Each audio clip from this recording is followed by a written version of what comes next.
Hello, everyone. I am Rebecca Roseberry, and I just want to help explain why I've been posting what I've been posting and feeling the way I've been feeling over these quite a few months now.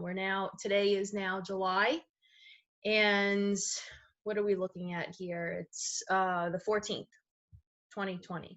Okay, so I want to begin by saying that rage is spiritual. and and I don't want to demonize low energies, low emotions like shame, guilt, fear, anger, rage, and pride. Those are below the integrity line and they are negative, but they are not labeled as bad because they're part of our design and they are part of our humanity. Okay. That being said, the rage that I've been feeling is simply because we're being played. Now, whether that's deliberate or not, that's an aside. But the point is that we're being played, meaning we are being manipulated. We are being I don't want to use the word controlled, but let's throw that in there also. And the people that are playing us are the people that we have given our power to over the past couple of 100 years, called our governor or and our senators and our president, etc. And these politicians, these people of power, have overstepped their bounds in ways that causes me to feel rage, simply because they're supposed to be protecting us and they're supposed to be managing us collectively, but not managing and controlling our personal will and freedoms. And what I want to share is that there's been so much misinformation that has been deemed the truth. Now, I'm a medical intuitive, healer, and nutritionist. And part of my rage is that unless you know enough, you're going to believe what you've been told. And, this is an educated country. I went to school, like many of us have gone to school and took science class. I've taken statistics class. I've taken biochemistry, organic chemistry. I have a bachelor's and master's in nutrition. And that's just me personally. And I've been a healer for 20 years. And yet a politician who has no medical background is going to tell me how and what science is. And it's laughable. It's absolutely laughable. That's not their job. So the first point I want to make is that our government and politics should not be involved with our healthcare. Period. Step one. I'm excited that, as a sidebar, that when I filled out my taxes and I saw that there was no penalty if I was not a part of the marketplace Obamacare. I hate Obamacare.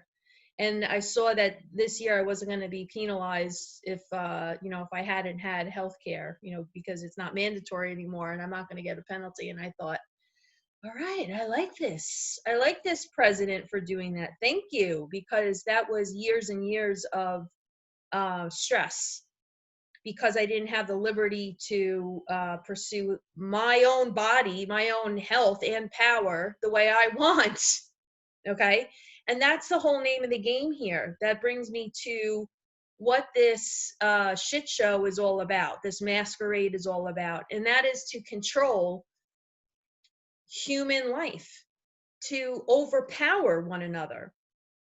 I go into detail about this in my book, Wake Up, I Am the Cure. Maybe you've read it already.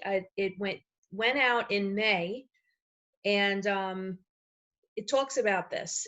If you're interested in what I'm talking about too on a deeper level, because when I mentioned earlier these emotions and having them being below the integrity line, in addition to my book, I'd highly recommend Power versus Force by Dr. David Hawkins. Okay, so that being said, it is my firm belief. In fact, let's muscle test it now, shall we? Okay. Let me do my thing. Bear with me. I muscle test this way, checking in with myself. Yeah.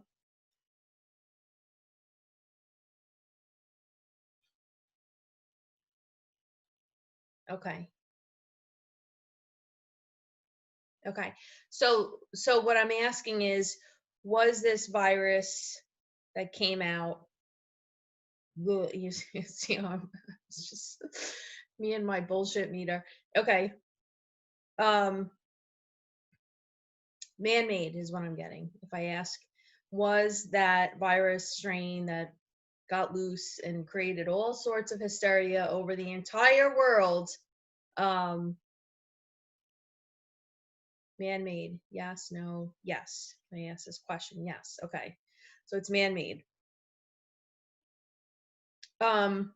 Was it made in a lab, or was it naturally occurring from our own egoic standpoint? Okay, so own egoic standpoint, or made in a lab?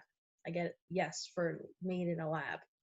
Okay, so I don't want to take time up doing that. Maybe we'll do some separate muscle testing. But anyway, so it's made in a lab. It's man-made. Now, that's a crime, right? Thinking that it got loose. It was deliberate, probably, yes.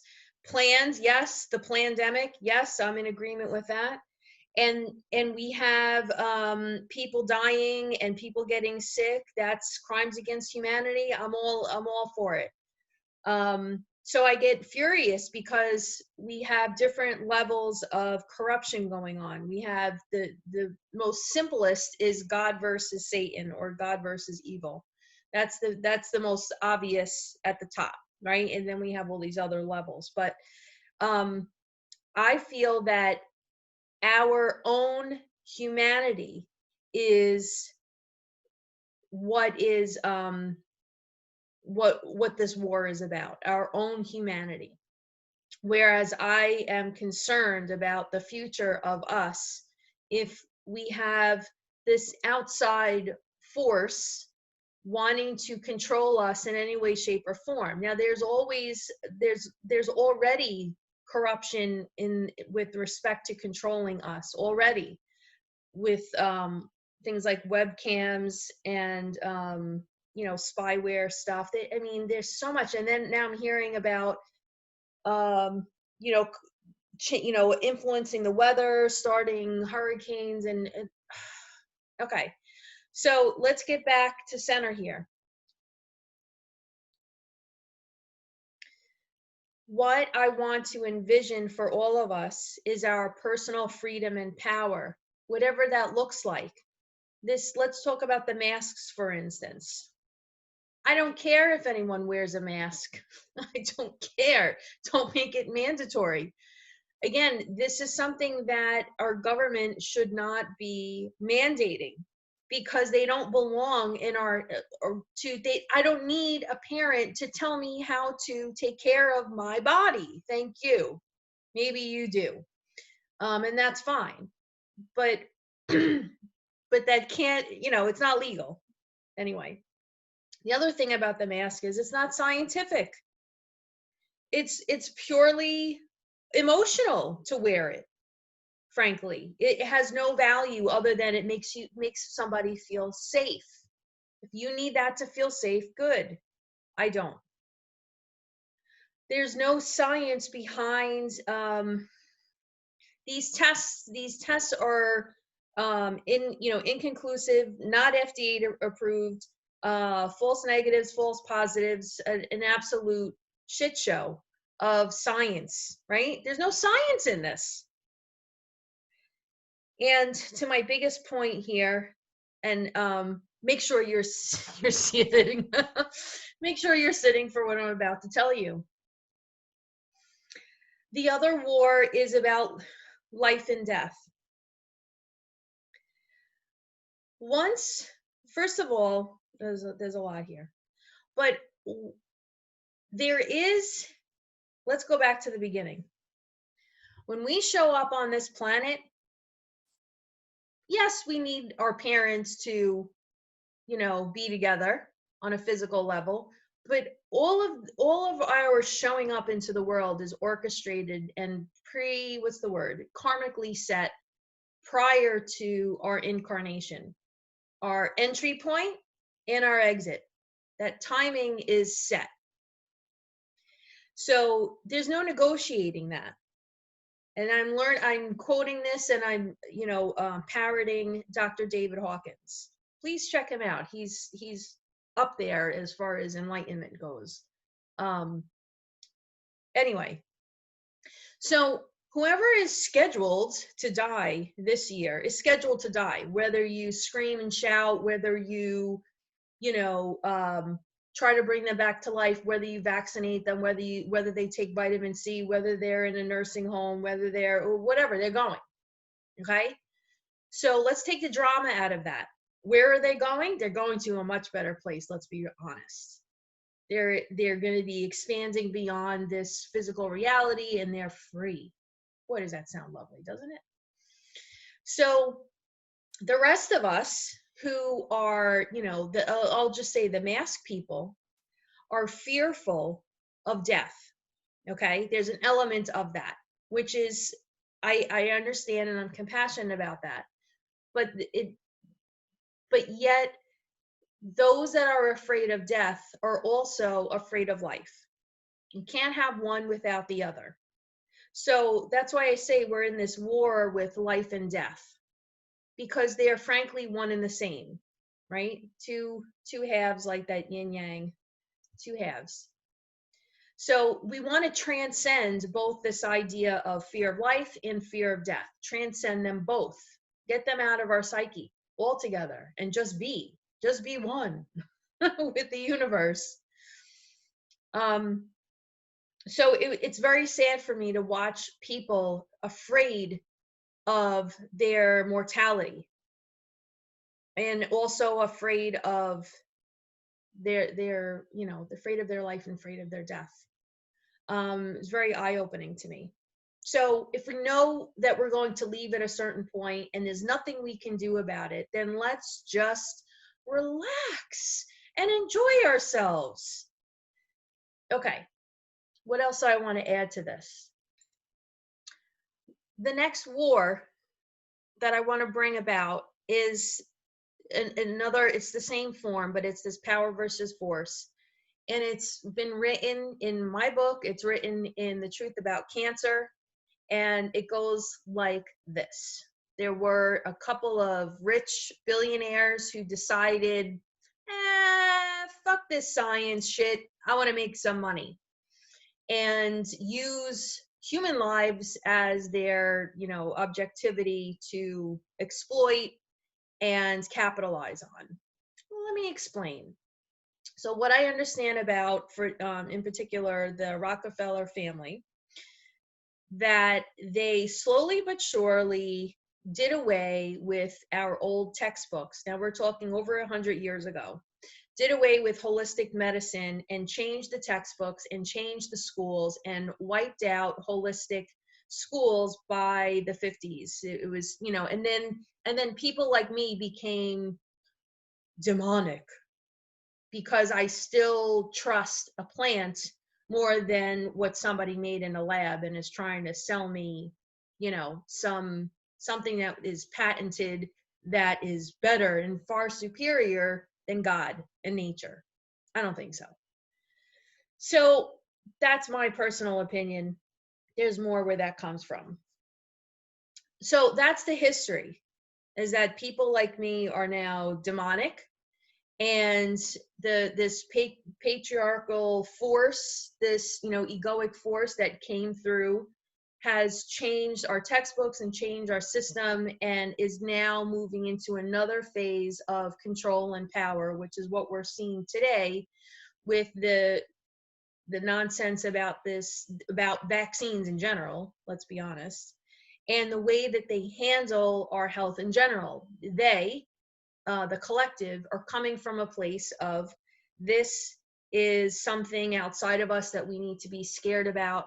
And right then, that sense, what do I want to get here? I am always safe. And by seeing this thing outside, by creating this concept of something outside of me that I have to be taught, I need to be scared of, now the outside world is a threat. Now the outside world is something that I need to hide and be scared about. And I need to wait and be safe in my home until a vaccine is created, and then I'll be able to come out. None of that is true from what I understand. Life, science, God, none of that is true. Okay, so are we clear about that? I also want to talk about something very important when it comes to muscle testing.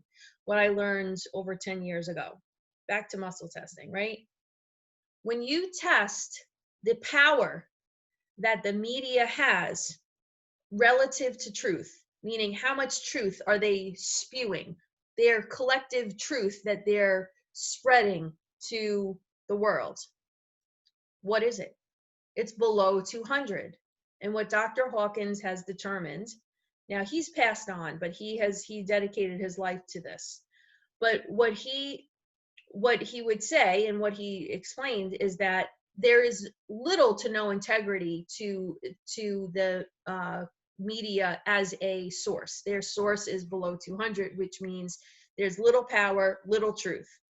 Okay, so anything below 200, he would strongly advise you not to entertain it whatsoever, because it's a low frequency. It's going to bring your energy field down. It's going to cause you to feel inferior and all sorts of different things. And you don't feel, again, my barometer is inner peace. So do you feel inner peace? No. So you shouldn't watch it, period. Okay? That's where I'm at. So what has the media done? And I'll leave you with that. We're talking about crimes against humanity. The media should, in my ideal world of Becky, the media should provide integrous information. It seems logical to me. They should be providing truth and not creating and spreading corruption and lies. All right. And then lastly, I want to leave you with, where are we going with this? This isn't over by a long shot. It's going to be over. This segment is going to be over probably with a new year. Now that's just from an astrological standpoint. Then there's going to be little moments of, like little points to look forward to. Like there's an 8-year mark. Something will shift in 8 years. There's another shift that's coming in 30 years. So, but we're all evolving out of this patriarchal energy, thank God. And I could talk about that another time. Not looking to criticize men. That's not what this is about. That's ridiculous. But I want to leave you with, what is the vision that we want to hold on to? Because what we focus on expands. So what do we want to focus on? We want to focus on our autonomy, our freedom, our power, our peace, our joy, those types of values, those types of virtues. So I'll leave you with that. If you're interested in muscle testing, if you're interested in my classes, my book, let me know, or check out my website. And if you want an appointment with me, if you, all my information's on my website. But I hope that I've enlightened you And I'm sorry we're going through this, but it's for our own good. Because what it is doing is it's causing us to do a massive karmic spring cleaning to make room for the new, which unfortunately we needed this to happen to get our attention. I know I said I was going to go, but I might as well go with this. For it to get so toxic out in the world, in the collective, we weren't listening all along. So with the way that I describe disease in the body in an individual is that the Holy Spirit within us, our authenticity within us, nudges us to stay in our truth, to stay in our power. And what do? Our ego says, I don't want to. And then when we suppress stuff, and then we want to avoid stuff. And that's what sickness and disease is eventually, right? You get these little symptoms. You're out of alignment with your authentic self. You're out of alignment with your authentic self. You're out of alignment with your authentic self. That's your soul. Like, come on, get into your truth. Get into your truth. We have not been listening to that collectively. So now, boom, we are all like, whoa, wake up. Time to wake up. So what disease does in an individual is it forces us to wake up because you haven't been listening. And this now we're seeing this all around. All of us need to wake up, show up, and get into our truth. That's the bottom line. And it took this for that to happen. So don't feel bad about your own awakening, your own, oh, I wasn't listening to my truth. Oh, don't go into shame and blame. Recognize humanity needed this. And so have a wonderful day until next time.